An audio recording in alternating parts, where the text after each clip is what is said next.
Greetings, Wanderer. It is my pleasure to introduce you to a unique tour. One that won't take you to impressive landmarks or famous battle sites, but through a typical Athenian home. If Olympus is Zeus's sanctuary, then my house is my own. It is a place where I can shelter myself from the noise and stress of city life. For an outgoing people like the Greeks, the house was a refuge of privacy. Inside, they could escape from the constant demands of civic life to enjoy the simple pleasures of family life. Look for me when you are done, and we can discuss the things you've seen. Farewell for now.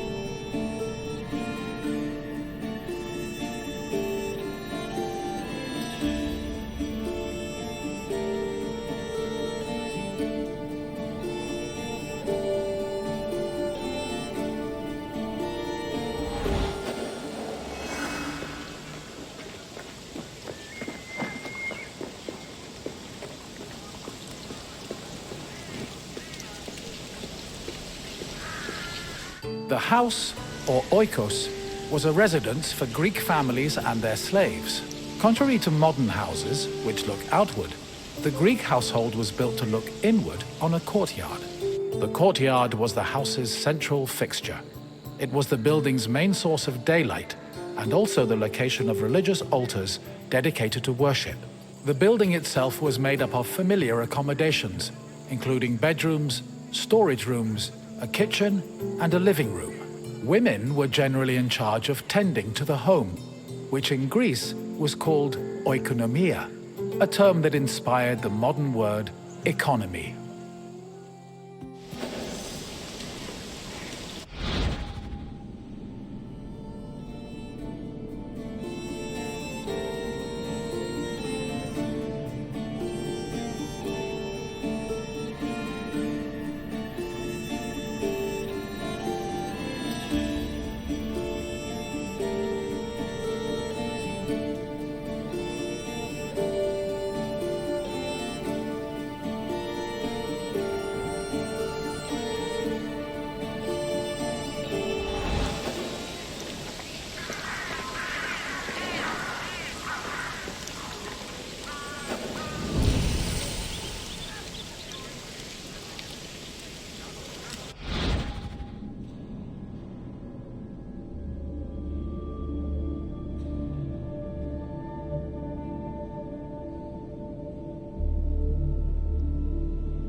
A pasta was a corridor that connected a house's courtyard to its residential section.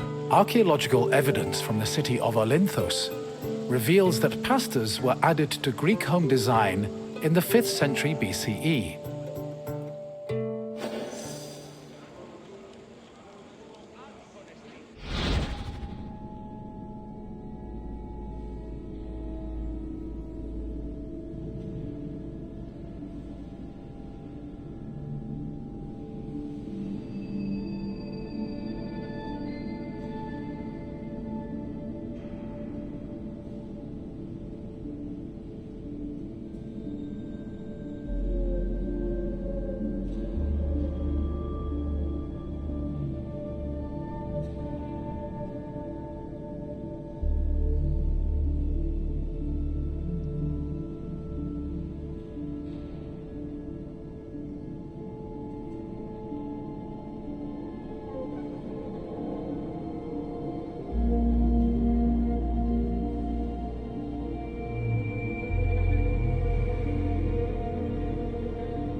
Greeks had no qualms about combining their work and their private lives, and many of them worked from home.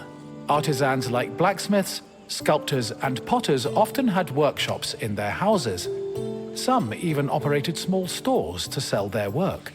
Similarly, doctors were known to treat patients in special offices located in their homes.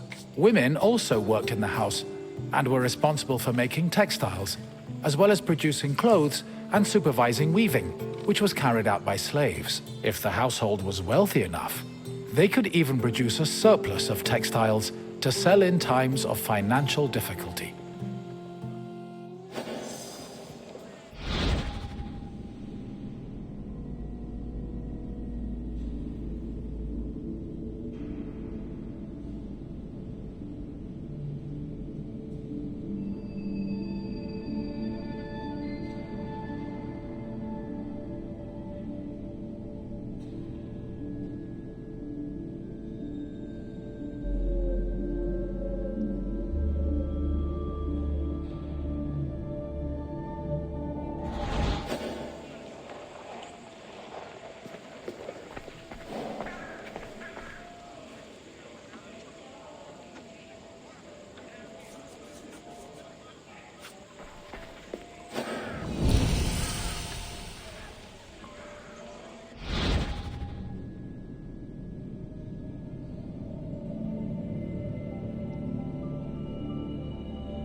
The inner courtyard was the nexus of the house.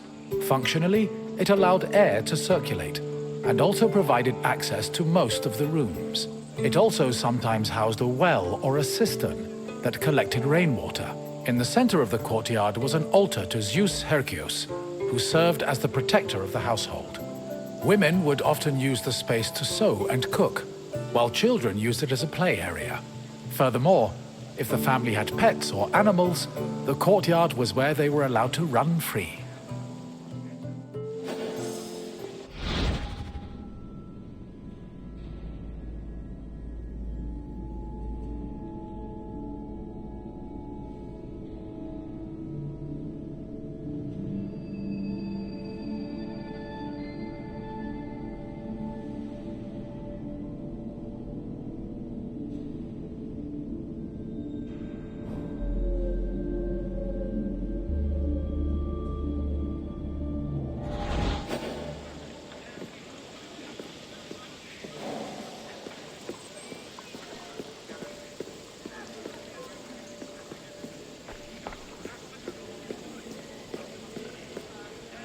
The bathroom was located in the back of the house. Much like today, it was used for cleaning and washing, although the Greeks used chamber pots instead of toilets. Most bathrooms had a luterion that could be filled with water for washing. Mirrors, razors, strigils, and sponges could also be found in the bathroom, along with small vases called arebaloi, which were usually filled with perfume or oil.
Greek homes had kitchens where the family's meals were prepared.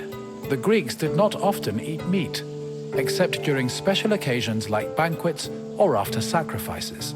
They had mainly a grain-based diet, eating staples such as bread, porridge, or a barley cake called maza. They also occasionally ate poultry, fish, and other seafood, as well as fruits, vegetables, goat milk and cheese, and olive oil. Food was cooked on a tripod, or sometimes in a klibanos, which was a sort of mobile oven. Other cooking implements included braziers, mortars and pestles, a spit to hold food over a fire, platters, and frying pans. The family also used the kitchen to store food in containers called pithoi.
Symposia were major social institutions in Greece.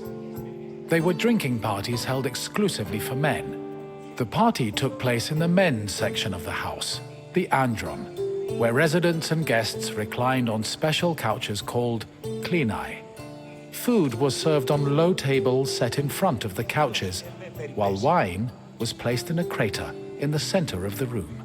During a symposium, men drank, sang, had philosophical discussions, and played games like kotobos. Musicians, dancers, and even courtesans were often welcomed to attend as well. However, wives and daughters were always excluded.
The Pyrgos, or upper stories, was the women's quarter of the house, where they could pursue their activities and observe the city without being seen themselves. The rooftops were also used in a special rite called the Adonia, a private celebration held in honor of Adonis, which was reserved for women. At the beginning of spring, women filled terracotta pots with soil and lettuce seeds, then climbed a ladder to place the pots on the rooftop. These pots served as the women's very own Gardens of Adonis.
I hope you now have a better understanding of the routines and home life of the Greek people.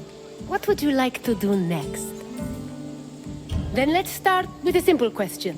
Which group of people celebrated the Adonia? Correct. The Adonia was celebrated by women of all stations. Let's move on to the next question. Which of the following was known as the protector of the household?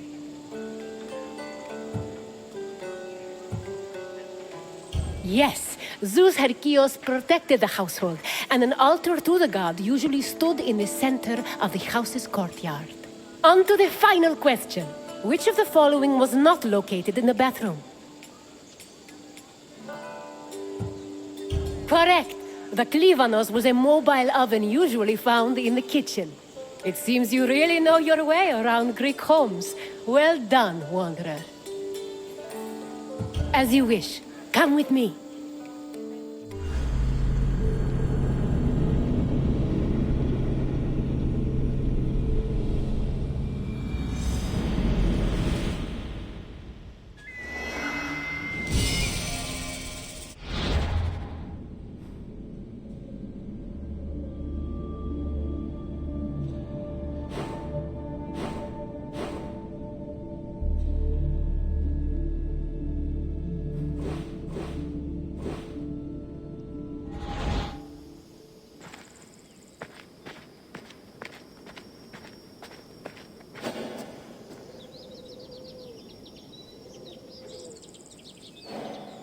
My friend! How fortuitous to run into you in this most intoxicating place! I'd offer you a drink, but for some reason the workers won't let me borrow any of their wine. Cheapskates. Why, I'm Marcos, of course, one of the most successful merchants in all of Greece. You really haven't heard of me? My name is known from Kefalonia to Kos. If you've ever paid money for something, I probably received a percentage. But enough about me. Let's go back to what you're doing here. You know, I once started my own wine business on Kos. It hit a bit of a snag when my investors, three brothers calling themselves the Cerberos, suddenly lost faith in me. But after they had a tragic run-in with a bloodthirsty Misthios, I was able to land on my feet. From then on, the streets of Kos overflowed with wine, and my purse overflowed with drachmi. Very sad about the Cerberus, though. Couldn't have happened to nicer people. As you can probably tell by all the grapes, this is one of Greece's many vineyards. Wine was an essential part of Greek culture, and this tour will take you through how it was made. In addition to being delicious, not to mention lucrative, wine was an important part of Greek economy. I promise I'll meet you at the end of your visit, my friend. See you soon!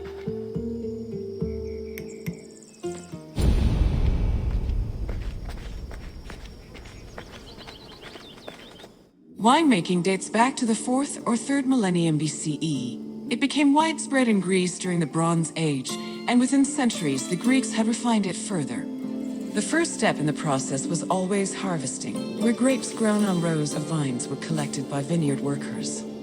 According to Homer, harvesting was often accompanied by music to give it a more festive atmosphere. Ancient Greek wine mainly came in 3 different varieties: Austeros, Glucoution, and Autokratos. It could be flavored with spices, herbs, resin, and even perfume. It was also much stronger than modern wine, with an alcohol percentage of approximately 16%. Because of this, the drink was mixed with water to make it more palatable.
grapes were dried to maximize the wine's sweetness and prevent it from turning into vinegar.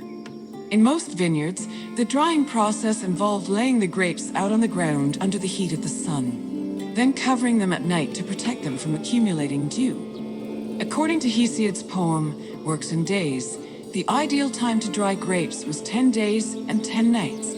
When they were finally completely dried, the grapes were collected in jars, just as they are today.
The Greeks had many methods for crushing the harvested grapes. The most common technique was to use a lenos, a large treading vat where workers stomped on grapes with their feet. Alternatively, the Greeks sometimes crushed the grapes by hand using a strainer, mashed them with a mortar and pestle, or squeezed them using a tool called a sack press.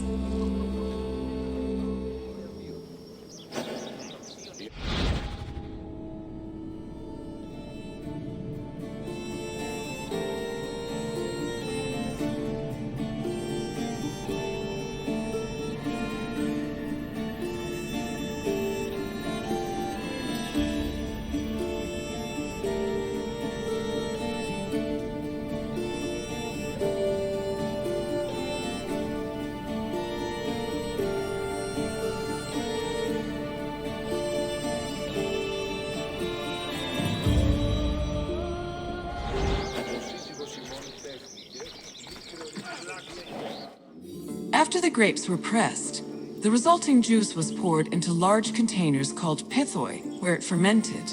Once fully fermented, the wine was filtered through an ethmos, or sack, which separated it from the residual yeast called lees.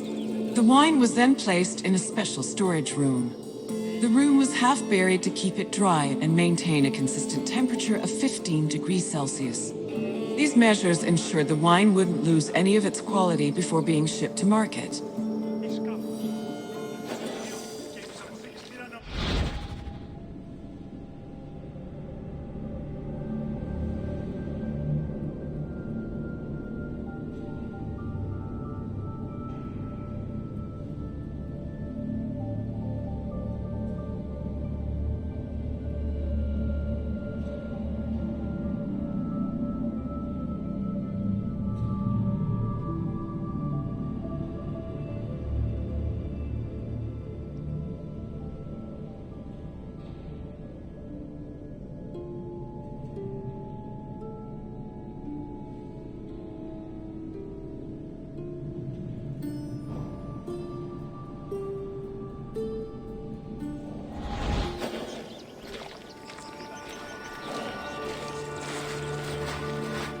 When the wine was ready to ship, it was poured into storage containers called amphoras.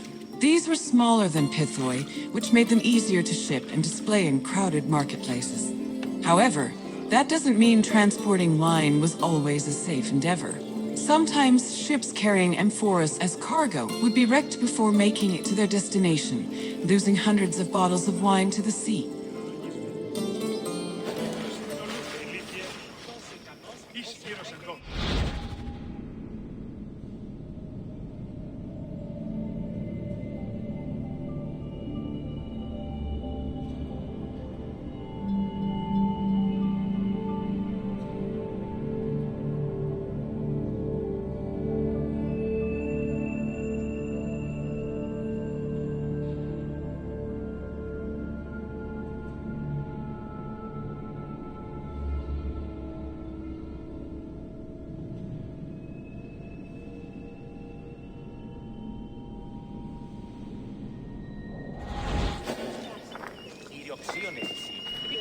εξεταστήρας ειδικός των αποθηκών.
Ah, my friend, are you drunk with knowledge?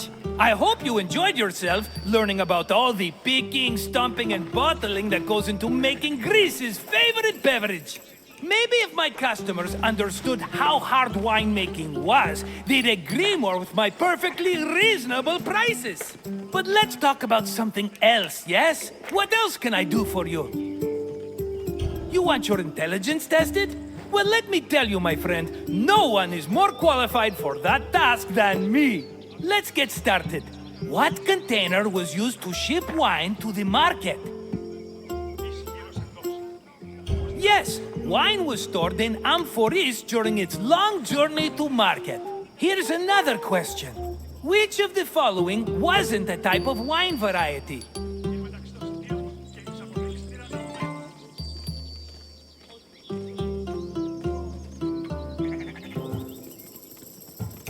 Glycazon was the sweetest type of wine, and my personal favorite, but it is not the correct answer. Try another one.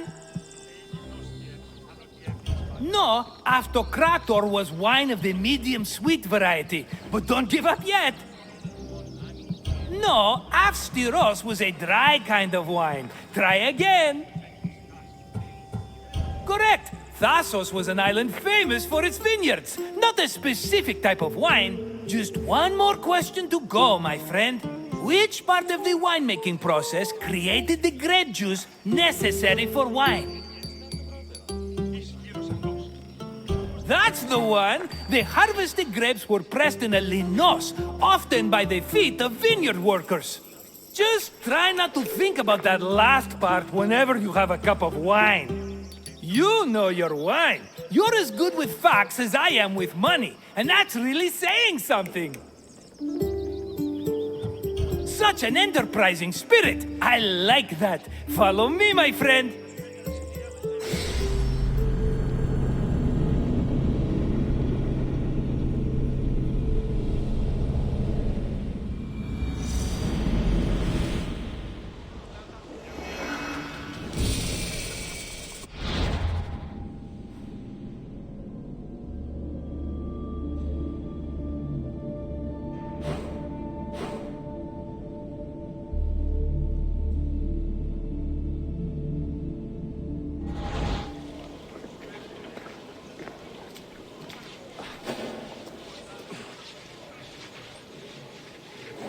Welcome to Corinth, Wanderer. I have a special visit planned for you today. It's an intimate, informative look into the daily lives of Greek women.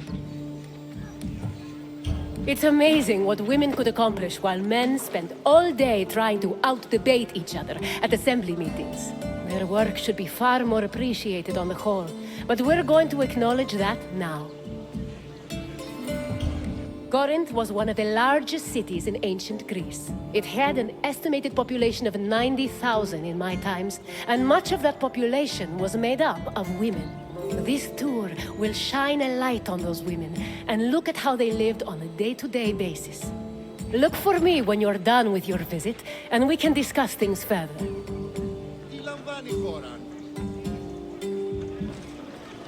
Enjoy your visit. I will see you soon. Young girls growing up in ancient Greek cities were usually raised by a nurse. They mostly stayed in the women's quarters of the house, the gunaikon, where they spent their time spinning threads and weaving. While there is not much historical evidence of young girls at play, especially compared to boys, it was still known to happen. For example, an ancient terracotta group depicts two girls playing ephedrismos. This was a competition to see who could strike an upright rock from afar using a pebble or ball. The game's loser had to close their eyes and carry the victor until they managed to touch the same rock with their hands.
For a young Greek woman, marriage was the culmination of their induction into society. The average life expectancy for women was about 40 years, so most marriages took place when the bride was 14 or 15 years old. The marriage did not require her consent either. Instead, she was passed on from the protection of her father to that of her husband. Married women were not technically citizens at the time and lacked the rights that came with official citizenship. However, they did receive a dowry that only they were allowed to spend. But in the event of a failed marriage, the dowry was returned to the bride's father. After the marriage was consummated, the woman's status changed from being a maiden to a bride. She remained a bride until the birth of her first child, wherein she officially became a woman.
Women living in ancient Greek cities were essentially forbidden from participating in political life, and most aspects of their lives were controlled by men. Their most important responsibilities were running the household and giving birth to children, preferably boys.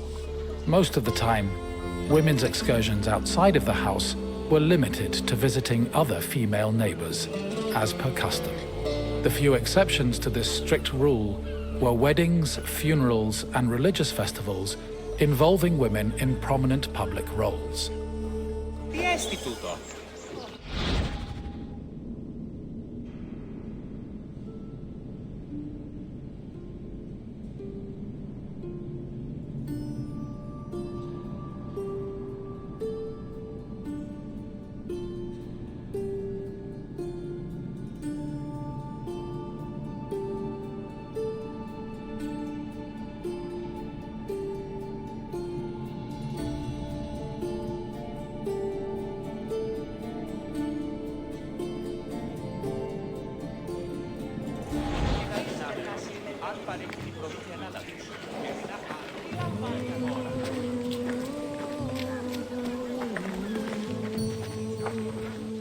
Making textiles was the main occupation of most Greek women. It was a woman's responsibility to manufacture clothing for each of her family members, as well as to weave other household textiles. Women with exceptional weaving skills were believed to make excellent wives, and weaving in general was seen as a very attractive quality. For example, Homer describes Odysseus's devoted wife Penelope as spending most of her days weaving at the loom. Similarly, many Greek vases depicting women weaving were combined with images of a woman holding a veil, which was seen as the symbol of a bride.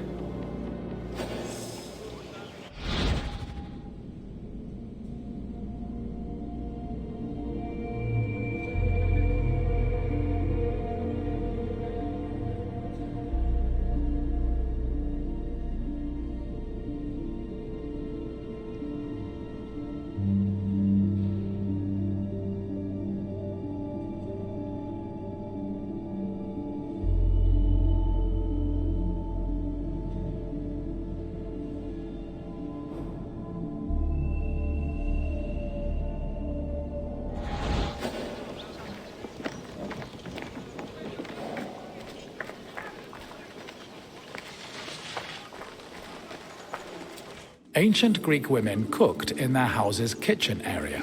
However, since their cooking equipment was small and portable, they also sometimes prepared meals in the central courtyard. This was also where women performed other domestic activities.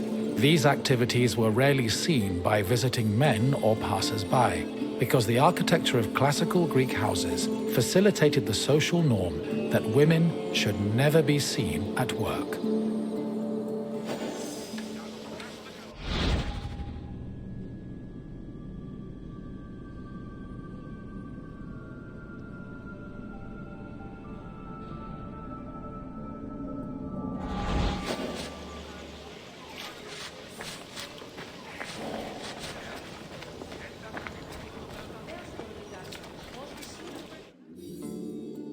The historian Strabo relays that the Temple of Aphrodite was one of Corinth's most famous landmarks. This was largely due to the temple's female patrons. These hetairai, as they were called, were donated to the goddess by both men and women. According to Strabo, the Temple of Aphrodite contributed greatly to Corinth's wealth. The hetairai were the temple's main attraction, and many visitors came to Corinth in search of their company, for which they spent frequently and frivolously.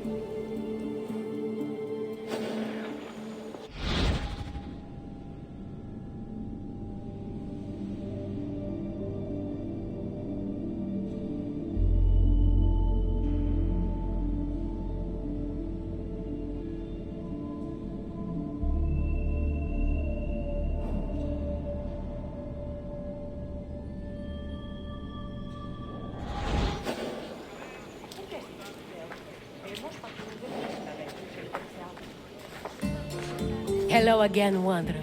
I hope your visit was an interesting one. Greek women lived very restricted lives compared to men, but throughout it all, they held on to their strength and dignity. Is there anything else you'd like to do? Feeling up for a test? Excellent. Let's begin with an easier question. What was the name of the women's quarters in a Greek home? Correct. The gynekon was where young girls spent their days weaving and spinning threads. On to the next question. The Corinthian temple said to employ the Hetera was dedicated to which god? Correct. Aphrodite was the goddess of love and passion, so it's only fitting her temple served such an amorous purpose. We're almost done. Just one more question. What was the name of Odysseus' wife? Yes, Penelope was Odysseus' loyal wife, who kept at her weaving while waiting for her husband to return from war. You passed the test, Wanderer. Congratulations. Of course. Let's see what Greece has in store for you.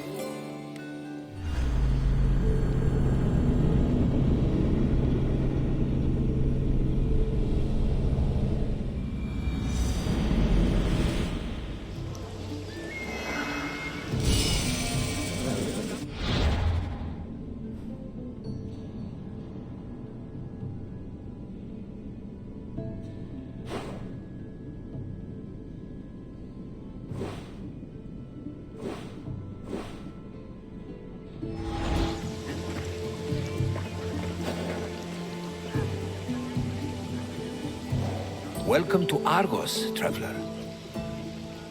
I have always admired the dedication of Greek metalworkers. Without them, we would not have the inspiring monuments that stir the hearts of Greek citizens everywhere. This is Argos, one of the oldest cities in Greece. The Argives were an ingenious people, famous for innovations in areas like military tactics. However, what they were most renowned for was their metallurgic artistry, especially with bronze. I hope you enjoy yourself. Look for me at the end of your visit.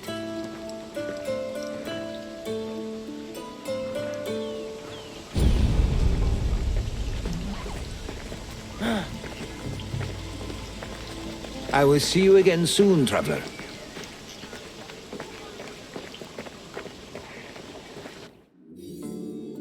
The area that would become Argos was inhabited as early as the 3rd millennium BCE, but it was in the 7th century BCE that it officially became a city-state. One of Argos's major pillars was its metallurgical industry. As far back as the 8th century BCE, the city was famed for making products like long dress pins and tripod cauldrons, as well as impeccable body armor. In addition to their technical excellence, the Argives were also creative, as seen in their masterful bronze sculpting, which became prominent in the city during the 6th and 5th century BCE.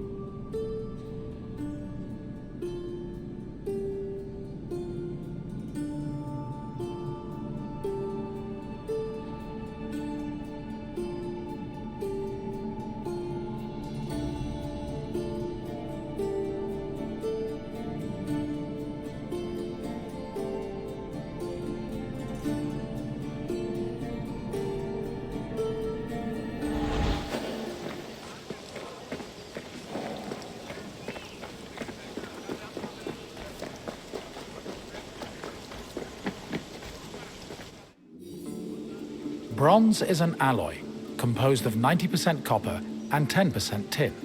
Because of this, copper and tin needed to be smelted and combined to create the material needed for sculpting. After the bronze alloy was formed, it was melted in special furnaces. They required a tremendous amount of fuel and were usually supplied with charcoal made from specific types of wood.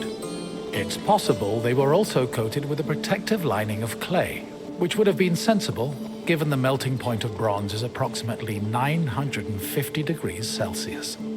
Once the bronze was melted and collected, the furnaces were dismantled and dumped.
In the 8th century BCE, most small-scale statues were molded using a complicated and lengthy method called solid lost wax casting. From the 7th century BCE onwards, metalworkers adopted the more efficient hollow lost wax casting. At its core, this process involved using sculpting models from wax, making molds over these models, then filling the molds with bronze to produce the desired shapes. The process was advantageous because it saved on materials, produced lighter statues, and reduced the chance of possible defects.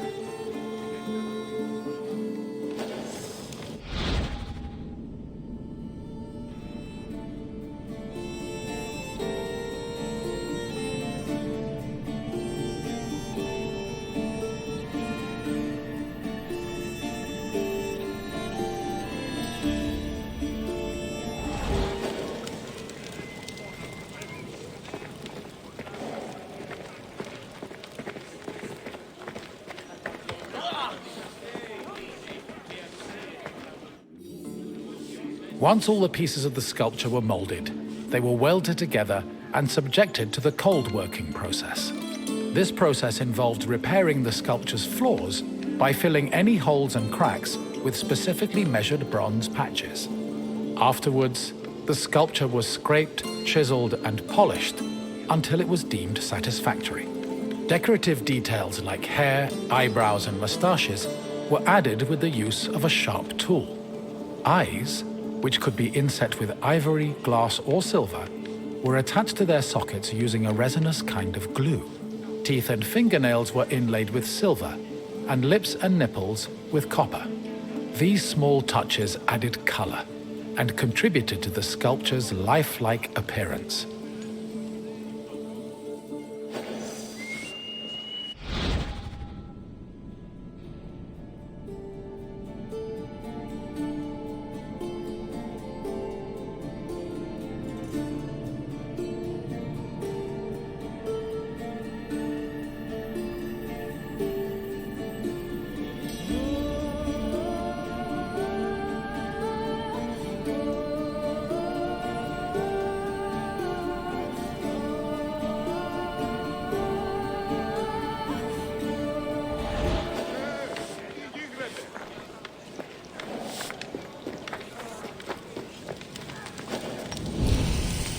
αληθώς τούτο συνέβη.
bronze sculptures have a long and varied history in Greece. During the geometric period of 900 to 700 BCE, the sculptures mainly depicted idealized heroes, charioteers, and horses, and most of them were dedicated to sanctuaries. The Orientalizing period followed in the 7th century BCE. During this time, Greeks began adopting sculpting techniques from the East, and the depicted statues expanded to include mythological creatures like griffins and sphinxes. The Archaic period saw statues that reflected a better understanding of human anatomy, which eventually culminated in the realistic and powerful human sculptures of the Hellenistic period.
Argos was the home of Polykleitos, one of the most famous sculptors in ancient Greece. His works, like the Doryphorus and Diadomenos, as well as his treatise on sculpting called the Canon, had a massive impact on the art as a whole, particularly in regards to ideal body proportions. Sadly, the original versions of Polykleitos' sculptures have been lost, along with most bronze statues from antiquity. As time went on, many bronze statues were melted down to be recycled in things like weapons, ammunition, and even church bells. Because of this, marble copies from the Roman period are our best evidence of the masterpieces of Greek sculpture.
I see you have completed your tour.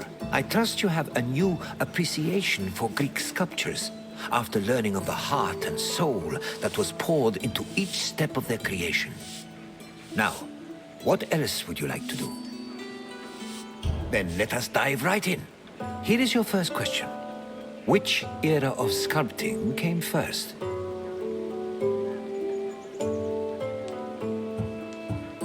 The classical period lasted from 480 to 323 BCE, making it relatively new in the grand scheme of things. But please, try another answer.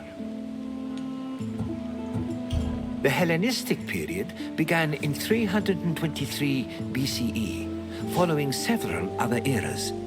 Try again. Correct. The geometric period lasted from 900 to 700 BCE and mostly featured small-scale statues and statuettes of heroes and horses. On to the second question. Bronze was an alloy composed of which two metals? Yes. To get the bronze required for sculpting, metal workers first needed to smelt copper and tin. One last question for you. Which renowned sculptor was a native of Argos?